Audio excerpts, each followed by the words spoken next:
Finally finally finally Bangladesh হারালো ইন্ডিয়াকে ফুটবলের মাঠে এবং এই জয়টার জন্য বাংলাদেশকে অপেক্ষা করতে হয়েছে একটা না দুইটা না 22টা বছর। সেই 2003 সালে সাফ চ্যাম্পিয়নশিপের সেমিফাইনালে ইন্ডিয়াকে হারানোর পর কেটে গেছে 22 বছর। বাংলাদেশ এই সময়টাতে কয়েকটা ম্যাচের সম্ভাবনা জাগালেও জয় আসলে অধরাই রয়ে গিয়েছিল এবং শেষমেশ সেই অপেক্ষার অবসান হয়েছে। কেনই বা হবে না, কারণ বাংলাদেশের ফুটবলে আগমন ঘটেছে হামজা চৌধুরী নামের একজনের, বাংলাদেশের ফুটবলে আগমন ঘটেছে সমিত সোমের, বাংলাদেশের ফুটবলে আগমন ঘটেছে জায়ান আহমেদের এবং সে কারণেই কিন্তু বাংলাদেশ পারল এশিয়ান কাপের বাছাই পর্বে ঘরের মাটিতে ইন্ডিয়াকে হারাতে 1-0 গোলে এবং গোলটা করেছেন শেখ মোরসালিন। ম্যাচের 12 মিনিটের মাথায় দুর্দান্ত এক গোল, দারুণ ফিনিশিং। সচরাচর এই ধরনের ফিনিশিং আমরা আমাদের ফুটবলারদের কাছ থেকে দেখি না, যে এই ফিনিশিংটা মোরসালিন আসলে দিয়েছেন।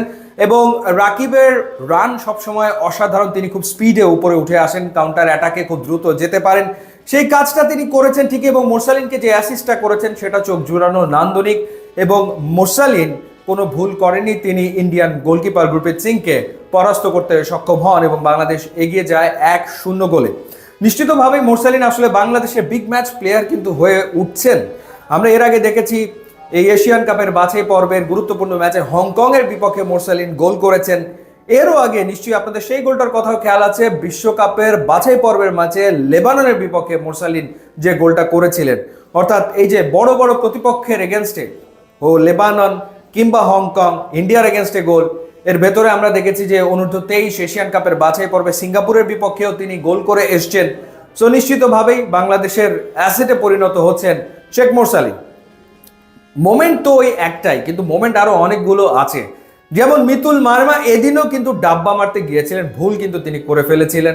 ম্যাচের তখন কত 35 না 36 মিনিট বোধ হয়, এবং অলমোস্ট ওপেন নেট দিয়ে দিয়েছিলেন চাংতে যে শটটা নিয়েছিলেন। কপাল ভালো যে হামজা চৌধুরী, তার যে পজিশনিং সেন্স, তিনি এসে বলটা ক্লিয়ার করেছেন হেডারের মাধ্যমে, না হলে ওটা কিন্তু জালে জড়িয়ে যেত এবং ইন্ডিয়া ম্যাচে ফিরত। তো হামজা চৌধুরী আসলে এই ম্যাচটা জিতেছেন, কারণ কতবার যে তিনি ডি বক্স থেকে ক্লিয়ার করেছেন, কতবার। মানে যখন বাংলাদেশ 1-0 গোলে এগিয়ে গেল, তারপর থেকে হামজার মনোযোগটা আসলে ডিফেন্সেই ছিল, যাতে কোনোভাবে বাংলাদেশ গোল আর না খেয়ে বসে, সেই কাজটাই তিনি করেছেন সুনিপুণ দক্ষতায়। এর আগে যেটা হয়েছে যে তারিক কাজী 25 মিনিটের মাথায় ইঞ্জুরিতে করে মাঠ ছেড়ে বেরিয়ে গেলেন, আহাত তুপু তার বদলে নেমেছেন জায়ান আহমেদ। নেপালের বিপক্ষে 70 মিনিটের বেশি খেলতে পারেননি, এই দিনও তিনি পারলেন না, তিনিও ইঞ্জুরিতে পড়ে মাঠ থেকে বেরিয়ে গেলেন। এরপরে নামান হলো তাজউদ্দিনকে, আবার সাহাদুদ্দিন তিনি রাইট ব্যাক থেকে লেফট ব্যাক পজিশনে এলেন, অদল বদল হয়েছে।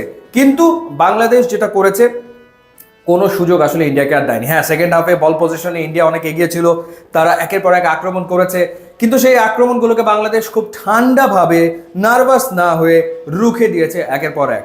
আলাদা করে সমিত সোমের কথা বলতে হয়, যেভাবে তিনি ডুয়েলগুলোতে আসলে জিতেছেন, যেভাবে তিনি বল ছিনিয়ে নিয়েছেন, সেটা ছিল দেখার মতো। মানে একেবারে থাকে না যে মিডফিল্ড জেনারেলের ভূমিকা আমরা দেখলাম সমিত সোমকে, অসাধারণ ছিল মাঝ মাঠে তার পারফরম্যান্স।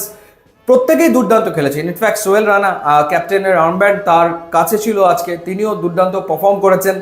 ওভারঅল প্রত্যেকেই ভালো খেলেছেন। ফাহিম খেটে খেলেছেন, নেপালের বিপক্ষেও তিনি একাধিক গোলের সুযোগ পেয়েছিলেন, পরিশ্রম করে খেলেছেন। ফাহিমকে আমরা দেখেছি যে ওপরে উঠতে এবং খুব দ্রুত আবার নিচে নেমে আসতে, অর্থাৎ এই যে ব্যাপারটা উপরে ওঠা এবং দ্রুত আবার নিচে নামা, তো সেটা সবসময় সচরাচর আসলে হয়ে ওঠে না বাংলাদেশি ফুটবলারদের। অনেক সময় দেখা যায় ফিটনেসের অভাব থেকে যায়, কিন্তু ইন্ডিয়ার বিপক্ষে পুরো টিম ডেডিকেটেড ছিল যে জিততেই হবে। এই ব্যাপারটা খুবই গুরুত্বপূর্ণ ছিল, যে dedication level was pretty high.